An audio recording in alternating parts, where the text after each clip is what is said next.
Hello, we're back for another update. It's been a very long time, like 10 months or something, but I was working on a new ship when I stopped working on the game, and I've now finished it. Finished in air quotes because there's always going to be adjustments and tweaks here and there.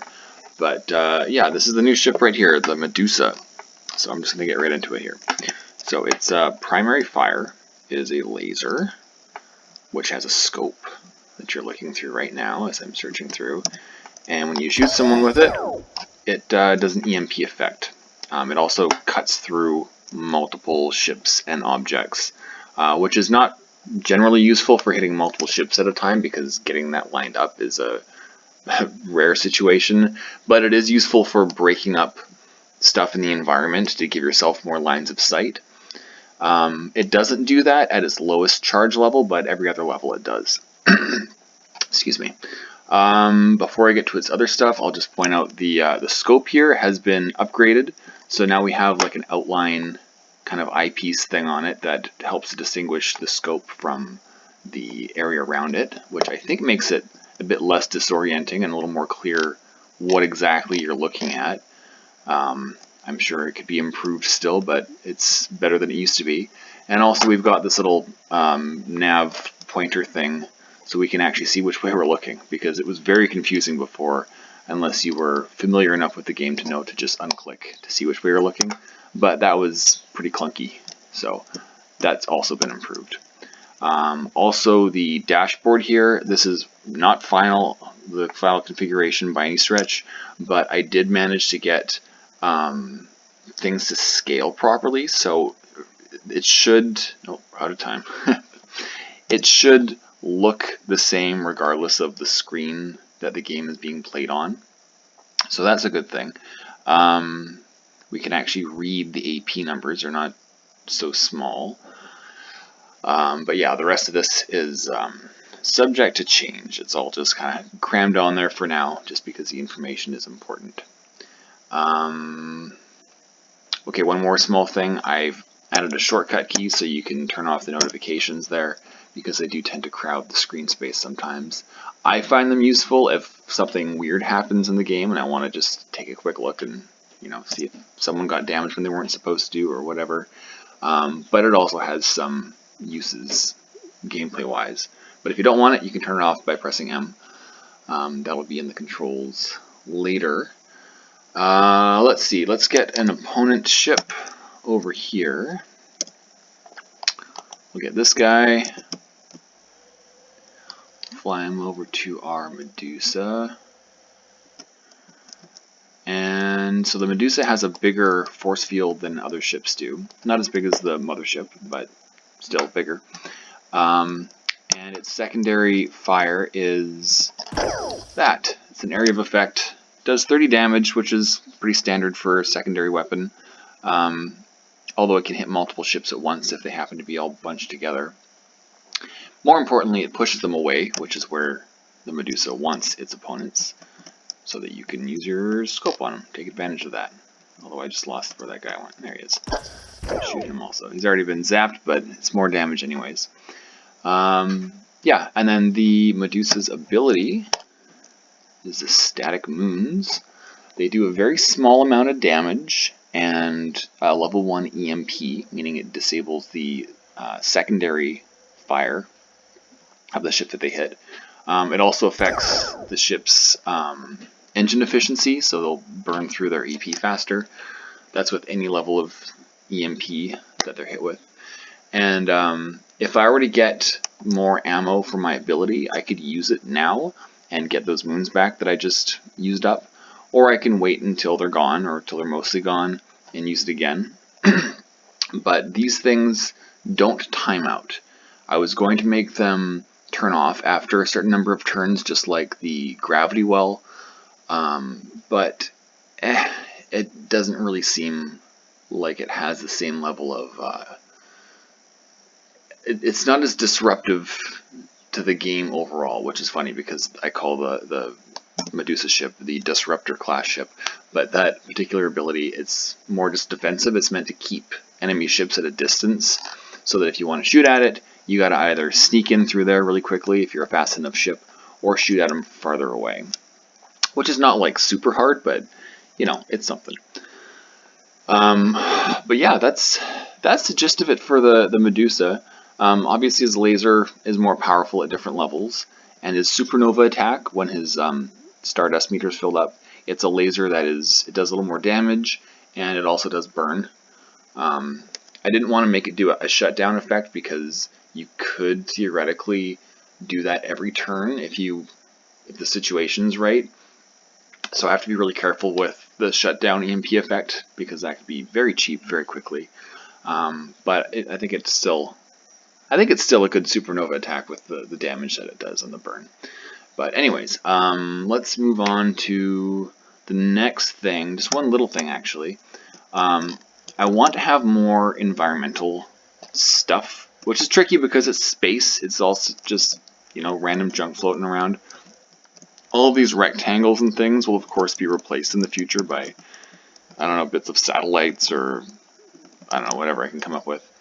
But these asteroid things, this one's glowing yellow and orange for a reason. And that's because if I hit it, I take more damage, 5 instead of the usual 1 from crashing into something, and I get some burn. That's the smallest amount of burn that you can get. It comes in increments of 3s. And if you get someone trapped in here, watch how badly this guy gets messed up. You can get ping-pong between those things and rack up a whole lot of burn damage. So that's going to affect me for 6 turns. You know, doing 24, then 21, then 18 damage over the course of the game. Unless, of course, I pick up some health, I can remove some of that. But yeah, these are dangerous. Don't mess around with them unless you want to, and you want to put somebody else in them. You can figure out a way to do that. That is also cool. I'm going to reset the game here really quick, actually. And let's go to... There we go. The Leech. So the Leech's ability has been changed. Now it is Fleet Repair, which just heals your entire team by some amount and reduces their burn and their EMP level. And the reason is because it used to be, the Leech used to have radar attached to it, where you'd turn it on and you'd have radar for like 2 or 3 turns or whatever.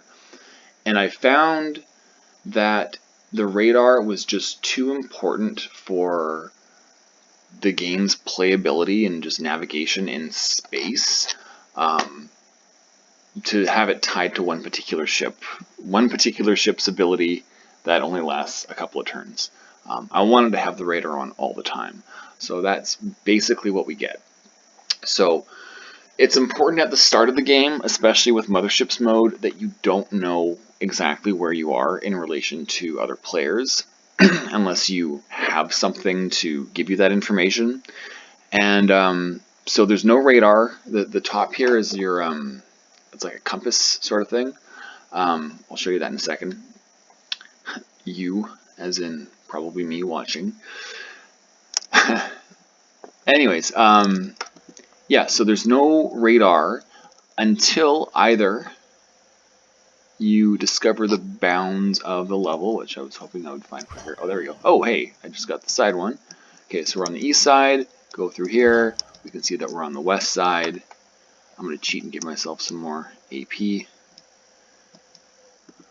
Should have kept going up. Alright, going the long way. That's fine. There we go. Okay, so as soon as you've discovered both borders, the radar turns on. Alternatively, the radar will turn on at the start of the second round. So after everyone's had one turn with no radar, the radar turns on. Unless it's been turned on by somebody doing what I just did. Then it's just on anyways, of course. And yeah, that's just so that, you know, the player one can't look at their map and go, ah, I see some blue glowing over here, and immediately know where to go to start attacking. There should be like a little bit of exploration before you have any idea where to go to attack someone. That's the gist of that.